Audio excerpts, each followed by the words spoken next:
So remember a few hours ago when we were talking about the Osmo Action 6 and those leaked images that gave us just a glimpse of what's coming? Well, that got pretty old pretty quickly.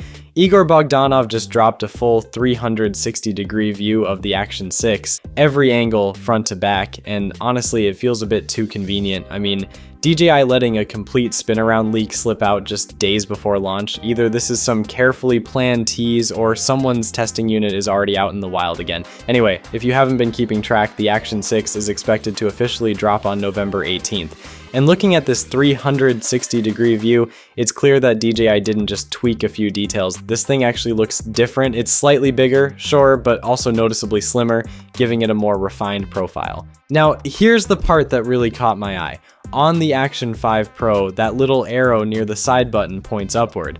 That's DJI's way of telling you to press and slide up to pop open the battery and SD card slot. But in this new Action 6 leak, the arrow points sideways. That means the mechanism slides left instead of up. And that's not just a random change. It could hint at a completely new internal layout or even a redesigned compartment structure, maybe a more efficient battery setup or improved sealing for water resistance. Something's definitely going on there. And now that we've seen it from every possible angle, the big question is, do you think DJI is hiding something under that lens, or is this exactly what we're getting on launch day? I'd actually love to hear what you think about that. If you're already familiar with the specs we've covered earlier, feel free to skip ahead or catch another video, but if you want to dive deeper into what's powering this new beast, stick around, there's a lot more to unpack. Now, the first big upgrade, a 1/1.1-inch sensor. That's noticeably bigger than what most action cameras pack. A larger sensor basically means more light, more detail, and better control in those "why is it so dark in here" moments. Think cleaner shadows, richer highlights, basically footage that just pops more. But the real highlight is the variable aperture supposedly ranging from f2 to f4. And that's not just a fancy number, it gives you control that most action cams simply don't offer. Shooting in bright sunlight, you can stop it down to f4 and save those highlights from getting blown out. Filming at night or indoors, open it up to f2 and pull in more light without introducing that gross ISO noise. You won't get DSLR level blur, of course, but it's definitely a smarter way to handle changing light. Here's where it gets even better.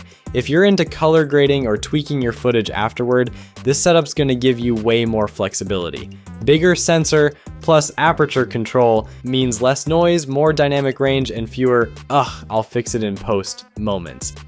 Now, the one thing that makes this interesting, and slightly risky, is that a variable aperture means moving parts. And for a rugged camera that's meant to survive bumps, splashes, and the occasional crash landing, that's a bold move. So it's gonna be really interesting to see how DJI manages durability and how smooth the aperture transitions are during recording.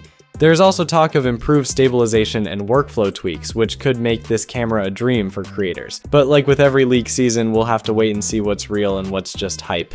Either way, the Osmo Action 6 isn't shaping up to be a minor update. It's looking like DJI is actually trying something fresh here. Catch you in the next one. Peace.